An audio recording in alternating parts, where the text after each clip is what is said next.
Senhor esteja convosco. Ele está no meio de nós. Proclamação do Evangelho de Jesus Cristo, segundo João. Glória a vós, Senhor. Naquele tempo, quando a multidão viu que Jesus não estava ali, nem os seus discípulos subiram às barcas e foram à procura de Jesus em Cafarnaum. Quando o encontraram no outro lado do mar, perguntaram-lhe: Rabi, quando chegastes aqui?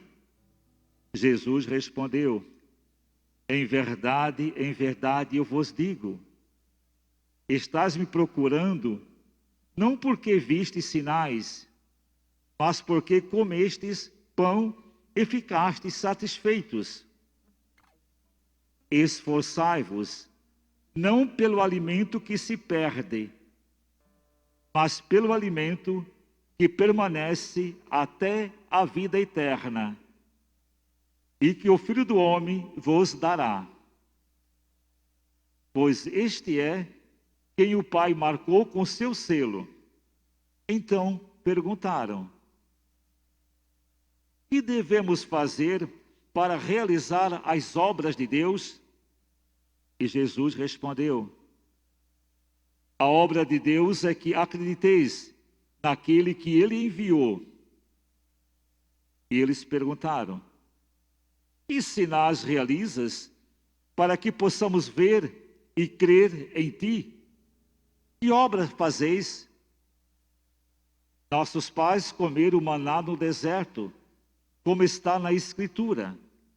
Pão do céu deu-lhes a comer. Jesus respondeu: em verdade vos digo, não foi Moisés quem vos deu o pão que veio do céu.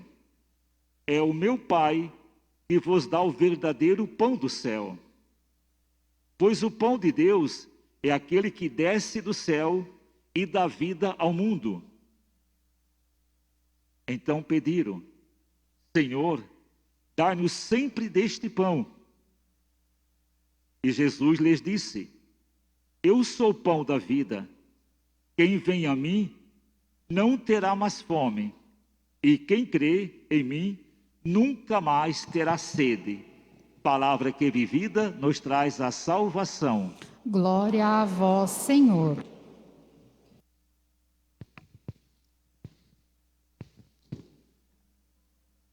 Que as palavras do Evangelho perdoem os nossos pecados. Amém. Queridos irmãos e irmãs, querido Padre Valdir, é uma alegria poder estar com vocês e celebrar a Eucaristia. A Eucaristia é a nossa assembleia comunitária que se repete a cada domingo e que nos renova nessa caminhada junto a Deus. A Eucaristia é esse mistério do Senhor que, como canta o salmista, nos sacia. É esse pão do céu que o Senhor nos dá a comer. Nós estamos também reunidos, e eis a razão da minha presença aqui também, porque hoje, com a Igreja do Brasil inteiro, nós iniciamos o mês das vocações. Vocação que é fruto dessa saciedade que o Senhor dá ao homem, que uma vez saciado, se coloca a serviço do Senhor. Por isso eu gostaria de hoje refletir com vocês 3 elementos nesta liturgia. Primeiro, eu queria mostrar por que razão a Igreja celebra o mês das vocações. Segundo, eu queria partilhar este Evangelho e essa liturgia que nós tanto e tão bem ouvimos. E terceiro, eu gostaria de dar um testemunho da minha vivência vocacional. Iniciemos, pois, entendendo por que a Igreja reza pelas vocações. Fiel àquele mandato do Senhor que disse: pedi ao Senhor da messe que envie operários. A igreja, desde sempre, suplicava ao Senhor da messe que enviasse operários. E enviasse para os vários serviços na igreja, dentre eles, para o serviço sacerdotal. Eis que, meus irmãos, para a grande maioria, isso não é conhecido. Por uma minoria, talvez. A igreja, após as reformas processadas pelo Concílio Vaticano II, que foram muito boas, em um dado momento, por questões de adaptação, entrou num processo de crise vocacional. Muitos padres começaram a deixar o ministério. De 65 até 75, centenas de padres deixaram de exercer a sua vocação, sem por isso deixarem de ser padre. Mas o Evangelho precisava continuar sendo anunciado. Os bispos então se reuniram e decidiram que iriam fazer, sempre e no mês de agosto, uma corrente de orações em favor das vocações. E aí, desde a década de 80, iniciou-se, portanto, na igreja, o mês vocacional. Se num primeiro momento o desejo da igreja era resolver o problema de padres, ela percebeu que uma igreja não se constrói somente com padres. E aí, no segundo domingo, que é domingo dos pais, disse: vamos rezar pela família. Percebeu mais ainda que a igreja é multiforme e precisa também da vida religiosa. E assim, no terceiro domingo, que normalmente coincide com a festa da Assunção de Nossa Senhora, passou-se a rezar pelas freiras, pelos freis, pela vida religiosa consagrada.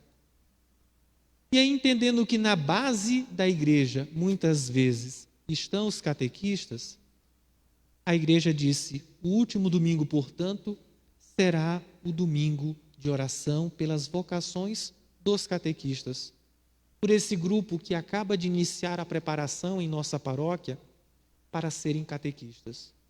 Eis, pois, que a igreja está sempre preocupada que o Senhor envie operários para a sua messe, e por isso ela dedica um mês inteiro às vocações. É Deus que chama, é Deus quem sacia, é Deus quem conduz. E assim a gente pode passar para a mensagem do Evangelho deste domingo, o 18º do tempo comum. O Evangelho de hoje nos chama a atenção para que nós não tenhamos nos adverte, para que nós não tenhamos uma relação pragmática, melhor dizendo, utilitarista com Deus. Não raro nós nos relacionamos com Deus como se Ele fosse um mascate, um vendedor.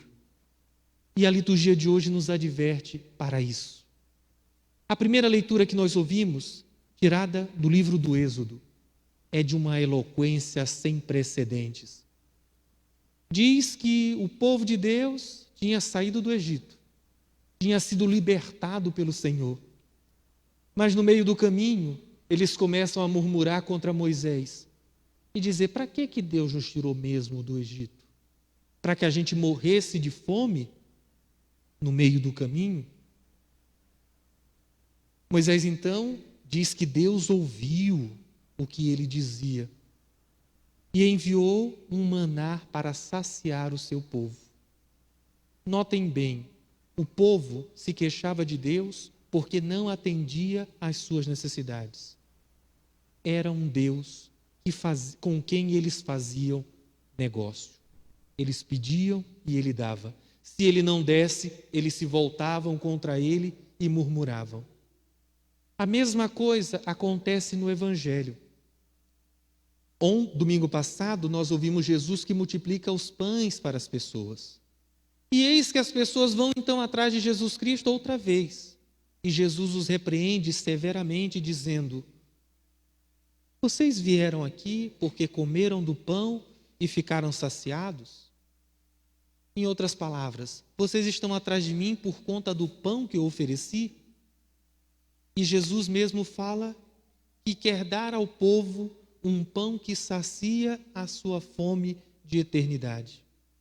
Eis, pois, um segundo aspecto. O povo vai atrás de Deus porque precisa. Outra relação utilitarista.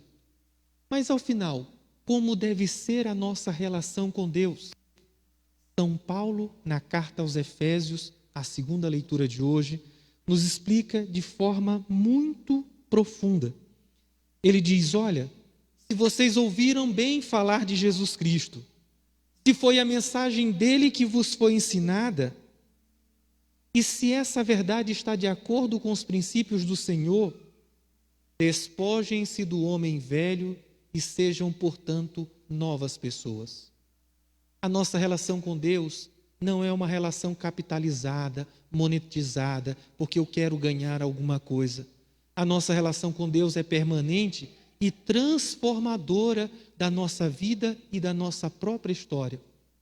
Eis, pois, que nós não nos relacionamos, segundo a liturgia de hoje, com Deus de forma capitalizada, mas sim de forma gratuita e transformadora da nossa vida. Nos nossos tempos, a nossa mesquinha cabeça decidiu que tudo tem que ser ou pago ou comprado. Inclusa a nossa relação com Deus. Senhor, eu quero isso e eu faço isso. Senhor, eu quero isso e eu te dou isso. E a liturgia de hoje nos diz, com Deus não se relaciona assim. Nós nos aproximamos dele para que ele transforme permanentemente e diariamente a nossa vida e a nossa história.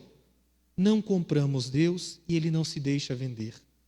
Muito pelo contrário, ele nos convida a um caminhar juntos, a transformar a própria vida, dia após dia. Por fim, para encerrarmos essa liturgia, e hoje é dia de oração pelas vocações sacerdotais, uma breve reflexão sobre a vocação sacerdotal.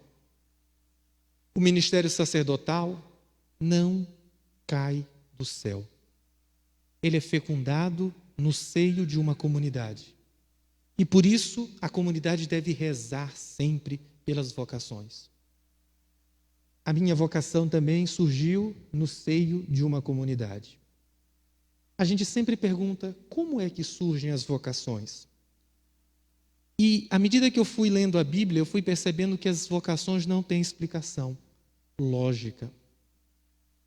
Notem bem, Moisés, quando ele vai descrever que ele estava diante de Deus, ele diz que via uma sarça que se queimava sem se arder. Imagine algo que queima, mas não se consome. Em outras palavras, Moisés não tinha palavras para explicar o que ele queria dizer. Ele disse assim, olha, é como um fogo que queima, mas não se consome. Põe fogo em qualquer coisa, vai se consumir. Moisés, portanto, não sabia o que ele explicava. De igual modo, certa vez eu ouvi um texto de Clarice Lispector que dizia para ela, Clarice, você quer liberdade? Ela dizia, o que eu quero ainda nem tem nome para ser dito. É algo mais profundo do que liberdade. Então tem coisas que palavras não explicam. Simplesmente a gente tenta interpretar alguns fatos. E assim foi. Eu lembro o padre da minha paróquia, um italiano muito bravo, que nós tremíamos de medo dele quando ele chegava na porta da igreja. E ele entra na igreja para a última catequese nossa sobre sacramentos. Era a primeira Eucaristia. Ele vira para nós e pega um pedaço de pão e diz, olha, no pão a gente passa manteiga. A manteiga está no pão. Eu olhei para a cara dele e continuei sem entender. E ele dizia, a Eucaristia não é a manteiga, a Eucaristia é todo o pão, é Cristo. Sabe essas frases que a gente não entende o que o padre queria dizer? Me tocou tão profundamente que eu disse, eu quero viver pela Eucaristia. E a partir daí, eu comecei um desespero e uma sanha na minha casa. Eu ia para a missa todos os dias, como muitos de vocês. Mas aos domingos, eu ia a 5 missas, porque eu queria a Eucaristia. Progressivamente eu fui me aproximando do altar e disse: eu quero ser aquele menino que fica do lado do padre. Mais um pouco eu disse: eu acho que eu quero ser e fazer o que o padre faz. E aí eu entendi que eu queria ser padre, que a minha vocação era ao sacerdócio. Eu digo para as pessoas, quando o pessoal pergunta: padre, está cansado de celebrar a missa? Eu disse: não, a missa é o que eu sempre quis fazer. Eu canso de ter que administrar, eu canso de ter que reformar, eu canso de ter que separar a briga de coordenador de pastoral, eu canso disso, mas eu não canso de celebrar a Eucaristia. Portanto, a minha vocação, como muitas outras, brotou daquela frase sem sentido do meu pároco e do desejo sincero de viver para a Eucaristia. Sem ser piega, gente. Não é aquela devoção ingênua com relação à Eucaristia, mas alguém que entende que desse compromisso com Cristo, a sua vocação se nutre. E assim, gente, eu me tornei padre e fui vivendo algumas experiências ao longo do ministério sacerdotal. Talvez o padre Valdir não se lembre, mas nós nos encontramos certa vez em São Gabriel da Cachoeira. Ele foi passar um Natal lá em São Gabriel, fez um retiro lá na Fazenda da Esperança. Ele era coordenador da pastoral da carcerária na época. E em São Gabriel da Cachoeira eu vivi as experiências mais confirmadoras do meu ministério. Certa vez eu tinha que ir para uma aldeia, e não pense aldeia com índio todos peladinhos, caminhando nus, não, não é isso. É uma comunidade à beira do rio. E eu ia celebrar a missa. E aonde os padres ficava a certa distância da igreja. E eu tinha esquecido alguma coisa onde eu ficava e voltei para buscar. No meio do caminho, eu ia passando, caminhando, uma criança indígena que não falava uma palavra em português, pegou-me pela mão, me levou até a casa dele. Eu não entendi o que ele queria me mostrar. Me levou na cozinha, destampou um pratinho que ele tinha com um pedacinho de peixe e um pedaço de pão. Ele virou para mim e disse: toma e come. Aquilo me ensinou o valor da anamnese, aquelas palavras que a gente diz na missa: tomai todos e comei. Porque a Eucaristia é sempre doação de si mesmo para o outro. E eu busquei, portanto, na minha vocação, viver essa doação. Um segundo aspecto também interessante, e lá no Amazonas eu vivi.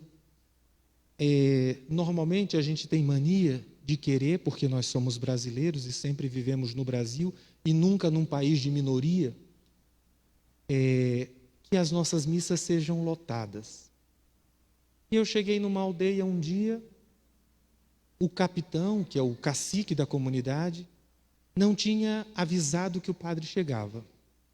Tinha, portanto, em toda a aldeia 3 pessoas.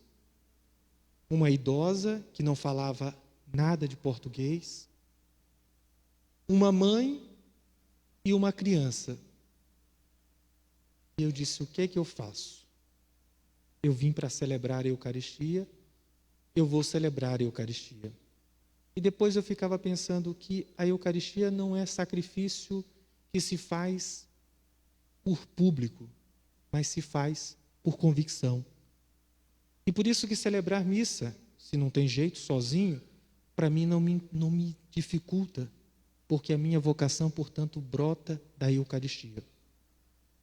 Eis, pois, queridos irmãos, que com isso eu queria dizer que vocação surge da comunidade, se nutre desse pão do céu, e nós devemos, por isso, cada vez mais incentivar as vocações e as vocações sacerdotais em nossa comunidade. Associa-se à minha vocação sacerdotal o fato que eu sou religioso, sou de uma congregação, sou missionário do Sagrado Coração. E as congregações têm carismas específicos, jeitos específicos de viverem a sua vocação sacerdotal. No caso nosso, é sempre a dimensão missionária. E em cada paróquia que nós estamos, o ideal é que seja sempre uma paróquia com assento missionário, mesmo que seja um santuário como hoje eu estou. Portanto, meus irmãos, nesta noite, neste primeiro domingo do Advento, neste primeiro domingo do mês de oração pelas vocações, convido vocês ao longo da semana a rezarem pelos padres, rezarem pelas vocações e a rezarem pela igreja.